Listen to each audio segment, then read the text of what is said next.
गोरगरीब जनसामान्यांचा आधार, सर्व जाती धर्मातील कार्यकर्त्यांना न्याय देणारे, शेवटच्या श्वासापर्यंत राष्ट्रवादी काँग्रेस पक्ष शरद पवार गटाशी एकनिष्ठ म्हणून ओळख निर्माण असलेले शरद पवार साहेबांचे अतिशय विश्वासू, जनसामान्यांचा देवमाणूस म्हणून ओळखल्या जाणाऱ्या माजी आमदार प्रदीप नाईक यांचे वयाच्या 69व्या वर्षी 1 जानेवारी 2025 रोजी पहाटे 5 वाजताच्या दरम्यान हैदराबाद येथे हृदयविकाराने दुःखद निधन झाल्याची बातमी किनवट माहूर तालुक्यात पसरताच त्यांच्या चाहत्यांचा आक्रोश सुरू असून शहरासह ग्रामीण भागात अतिशय शोकाकुल वातावरण आहे.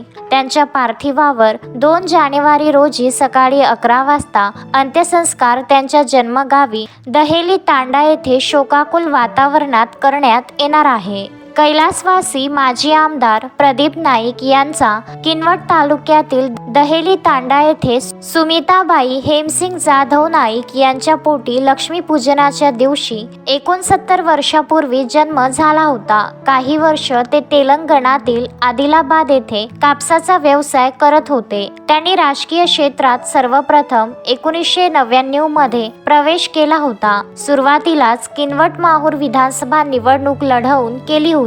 त्यात त्यांचा पराभव झाला होता, परंतु पराभवाने खचून न जाता परत 5 वर्ष त्यांनी अथक परिश्रम घेत गाव, वाडी, तांडे, पाडे, गुडे फिरून 2004च्या विधानसभा निवडणुकीत विजय मिळविला होता. तेव्हापासून सलग 3 वेळा विजय मिळवत हॅट्रिक साधली आणि 15 वर्षे आमदार राहिले. त्यांनी शरदचंद्र पवार गटाशी एकनिष्ठ राहत आपली विधानसभेतच नव्हे तर महाराष्ट्रात एक आगळीवेगळी ओळख निर्माण केली होती. साधा सरळ मनमिळावू स्वभाव, 15 वर्ष आमदारकीच्या काळात अहंकार, गर्व कधी केला नाही.